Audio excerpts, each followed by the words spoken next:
Mesdames, Mesdemoiselles et Messieurs, bonsoir à nouveau, bonsoir à toutes et à tous. Soyez encore une fois les bienvenus. Vous êtes sur la tribune d'éveil des consciences. Alors, dès que vous êtes là, commencez par mettre les j'aime et partagez cette vidéoconférence au maximum. Et donc, vous voyez, chères dames, chers messieurs, ce que les ennemis, n'est-ce pas, de l'Afrique et du Sahel sont en train de faire. On vous a toujours dit, on a dit, on a insisté, on a expliqué par mille manières que ces gens-là ne veulent pas nous voir nous développer. Ils ne veulent pas voir nos pays sortir de la pauvreté. Ils veulent toujours que nous soyons dans un circuit, dans un cycle infernal de pauvreté. Voici le plan machiavélique qu'ils sont en train de mettre en œuvre au Niger. Le Niger qui a souffert depuis des années et des années sous le règne de la France-Afrique. Lorsque la France ne faisait que dicter ses lois au Niger. Le Niger qui a souffert, qui n'a pas pu, n'est-ce pas, bénéficier de son uranium.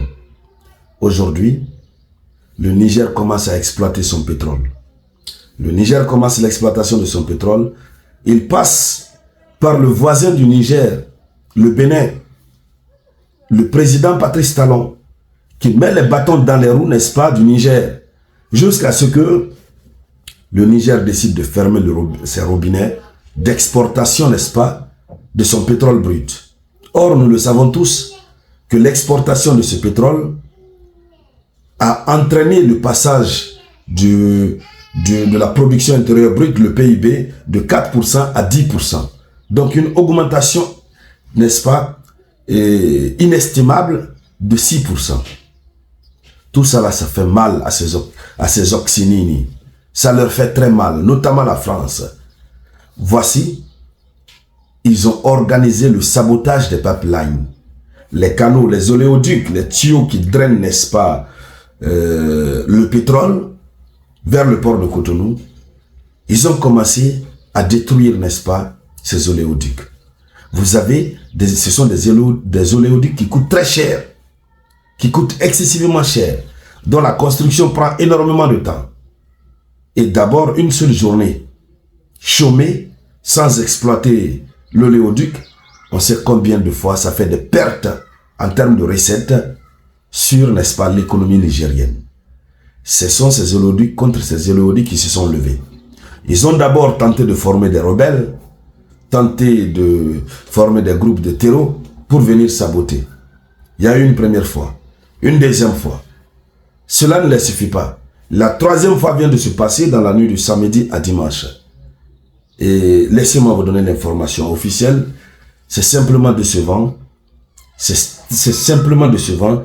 Et encore une fois, c'est la preuve pour tous nos frères et sœurs africaines et africains de savoir que ces Occinini ne veulent vraiment pas nous voir nous développer. Et lorsqu'on en parle, ça leur fait très mal. Ça leur fait très mal. Oui, mais on va le dire. Nous ne sommes plus l'Afrique de cette époque ancienne. Nous voyons désormais clair dans les choses. Nous savons ce que nous voulons. Nous savons aussi ce que nous faisons. Nous allons dénoncer à outrance. Nous ne sommes pas pressés, nous allons aller petit à petit. Mais nos frères et sœurs africaines et africains finiront par comprendre, par découvrir le vrai visage de ces Occinini, qui au départ on avait pris comme des anges, comme étant des gens qui étaient là pour nous aider. Mais désormais nous sommes là pour les déconstruire. C'est de cela qu'il s'agit. Alors partagez la vidéoconférence, partagez-la au maximum dans tous les groupes possibles, partagez-la comme vous pouvez. Donc il y a un nouveau sabotage du pipeline au Niger. Et le pipeline qui transporte, n'est-ce pas, le pétrole brut d'Agadem au port de Cotonou, au Bénin, a de nouveau été victime, n'est-ce pas, le samedi 13 juillet au dimanche 14 juillet. Donc c'est dans cette nuit, n'est-ce pas, que ce pipeline crucial pour l'exportation, n'est-ce pas, du pétrole nigérien a été saboté dans le village qu'on appelle Muntseka, dans la préfecture de Koni. Les autorités, ce sont les villageois qui ont alerté, les autorités locales ont confirmé l'attaque, mais il n'y a pas eu un impact aussi très grave sur la station de régulation principale. Pour le moment, il n'y a pas eu d'impact très grave sur la principale station de régulation. Mais déjà, ce qui s'est posé, c'est vraiment très difficile. Ce qui est dit, c'est que pour le moment, ce sont des inconnus. Ceux qui ont procédé au sabotage n'ont pas été identifiés. On ne sait pas qui sont-ils. Alors donc, si avant, après le sabotage, c'était revendiqué, ils amenaient les rebelles, les terreaux, ils font les actes, après eux-mêmes revendiquent. Et nous, on a pris le temps toujours de déconstruire, de montrer par A plus B que ce sont eux. Ouais, les gens du pays de Manou, c'est Manou qui est derrière. On a toujours expliqué, on a placé des arguments pour montrer par A plus B que c'est lui qui est derrière. Donc, désormais, il veut sûrement changer de stratégie. Il veut sûrement changer de stratégie. Puisque ceux qui sont venus faire n'ont pas revendiqué. Or, ceux qui l'ont fait le 12 juin, ils ont revendiqué, ils ont dit qu'ils le font pour demander la libération de Mohamed Bazoum. Libération de Mohamed Bazoum, c'est juste un argument. Mais maintenant, cette fois-ci, là, du 13 au 14 juillet, ce qu'ils ont fait, ils n'ont pas revendiqué, ils n'ont pas demandé la libération de Mohamed Bazoum. Ça veut dire simplement, c'est lorsque le Niger fait accroître son économie, c'est ce qui leur fait mal. On va se dire la vérité. Et tout ce qui se passe là, ils ne veulent pas nous voir nous développer. Ils ne veulent pas nous voir évoluer. C'est tout la vérité, chères dames, chers messieurs. Donc ils doivent passer par tous les stratagèmes. Ils sont passés par l'endettement. Nous sommes endettés jusqu'aux os. Ça ne les suffit pas. Ils ont amené les terreaux. Ça ne les suffit pas. Désormais, ils doivent s'attaquer aux installations les plus précieuses qui font entrer de l'argent sur nos territoires. C'est ce qui est en train de se passer au Niger, chères dames, chers messieurs. C'est simplement décevant.